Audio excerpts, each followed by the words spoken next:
दोस्तों, मैं ये सोचता हूं, मैं ये मानता हूं कि हम बहुत भोले हैं। क्या आप ये सोचते हैं? हम बहुत भोले हैं इसलिए कि हम देश को महफूज रखने के लिए, देश की हिफाजत करने के लिए हम आतंकवाद से लड़ते रहे, देश की सुरक्षा करने के लिए हम माओवाद से लड़ते रहे, नक्सलवाद से लड़ते रहे।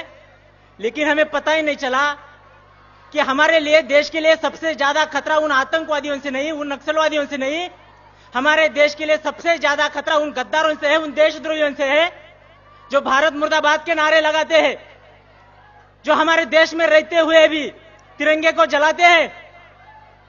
कोई बोलता है अफजल हम शर्मिंदा है, तेरे कातिल जिंदा है।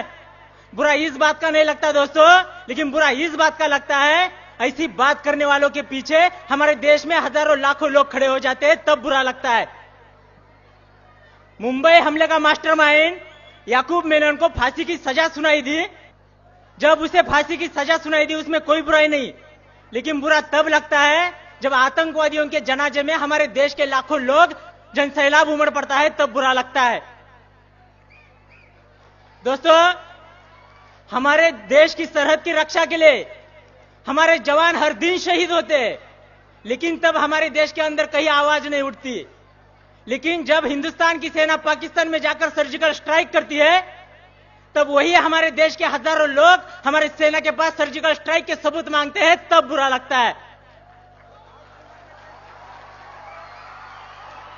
दोस्तों, संसद हमले का मास्टरमाइंड अफजल गुरु को फांसी की सजा सुनाई दी जाती है, उसमें कोई बुराई नहीं, कोई दो राय नहीं।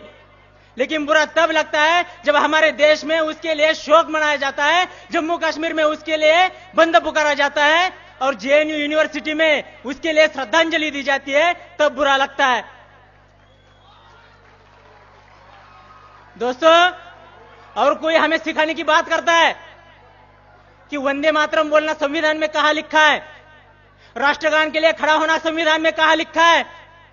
उनको मैं बताना चाहता हूं, संविधान में चड्डी पहनना कहां लिखा है? फिर भी तो आप पहनते हो।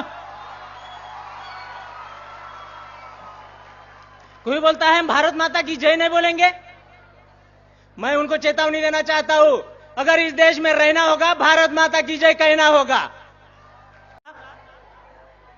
दोस्तों, क्या आपने कभी सोचा है जब संसद पे हमला हुआ, वहां पे हमारे जवान नहीं पहुंचने से हमारे संसद का और हमारे देश का क्या होना था?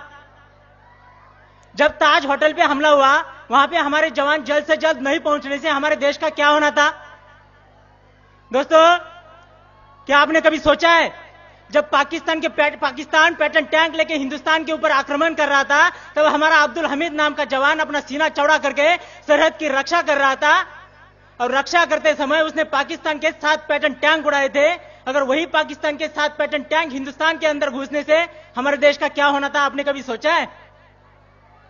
पाकिस्तान जम्मू कश्मीर के ऊपर आक्रमण करते हुए हमारे श्रीनगर तक पहुंचा था, तब हमारे मेजर सोमनाथ शर्मा ने अपनी सेना के साथ पाकिस्तान की सेना को जम्मू कश्मीर की सरहद के पार खदेड़ दिया था, पाकिस्तान की सेना को सरहद पार भेज दिया था। अगर वही मेजर सोमनाथ शर्मा नहीं होने से क्या आज हमारा जम्मू कश्मीर हमारे देश का हिस्सा होना था? क्या आपने कभी सोचा है जब पाकिस्तान ने करगिल के ऊपर आक्रमण किया था, तब हमारे हजारों जवानों ने बलिदान देके करगिल के ऊपर तिरंगा लहराया था, वही हमारे जवानों ने बलिदान नहीं देने से क्या करगिल हमारे देश का हिस्सा होना था? दोस्तों, आपने कभी सोचा है? तब उनके सम्मान में मैं 2 पंक्ति रखना चाहता हूं, 2 पंक्ति कहना चाहता हूं, और आपका हौसला तय करेगा, आपका हौसला तय करेगा मैं आगे की बात आपके सामने रखूं या नहीं रखूं। तब मैं 2 पंक्ति रखता हूं।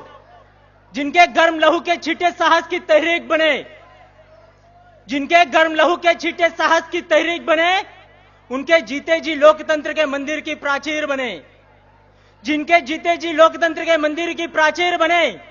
और आज जवानों की कुर्बानी ने भारत का मान रखा, अपनी लाशें बिछा दी उन्होंने, ऊपर हिंदुस्तान रखा।